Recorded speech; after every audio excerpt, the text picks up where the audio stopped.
Alright ఒక్కసారి Pithapuram leads కి సంబంధించిన అప్డేట్స్ తోటి మా ప్రతినిధి సత్య ప్రస్తుతం మనకి లైవ్ లో సిద్ధంగా ఉన్నారు. సత్య, పిఠాపురం పవన్ కళ్యాణ్ ముందంజలో ఉన్నారు. ఎంత మెజారిటీతో ఉన్నారు? ఎన్ని రౌండ్లు పూర్తయ్యాయి?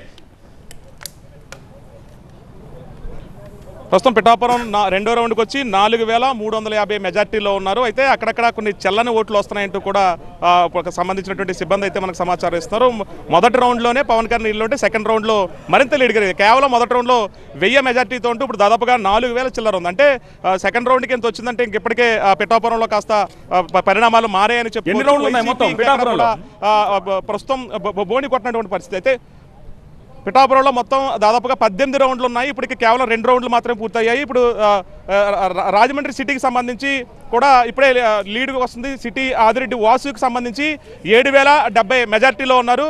అలాగే ఎంపీకి సంబంధించి 3000 చిల్లర మెజార్టీలో తక్కువగా ఉన్నట్టుగా తెలుస్తుంది. ప్రస్తుతం అయితే మాత్రం పిఠాపురం ఇటు రాజమండ్రి రూరల్ అంటే ఎక్కడ కూడా వైసీపీ బోని కొట్టలేదు. కేవలం ఉమ్మడి పొత్తులో భాగంగా మాత్రమే ఇటు పురంధరేశ్వరితో పాటు అలాగే స్థానికంగా ఉన్నటువంటి గోరంట్ల బొత్స చౌదరి, ఇక కొవ్వూరు, గోపాలపురంలో మా హోమ్ మినిస్టర్ తానేటి వనిత కూడా ఇంకా బోని కొట్టినటువంటి పరిస్థితి నేపథ్యంలో గోదావరి జిల్లాలోనే మొత్తం అంతా కూడా టీడీపీ మాత్రం బోని కొట్టింది. అది పిఠాపురంలో పవన్ కళ్యాణ్ ఇప్పటికే 4000 పైకి మెజార్టీతో ఉన్నారని చెప్పుకోవాలి. కాసేపట్లో ఇంకా గోపాలపురం, నెడదవోలు కూడా రిజల్ట్స్ రానున్నాయి.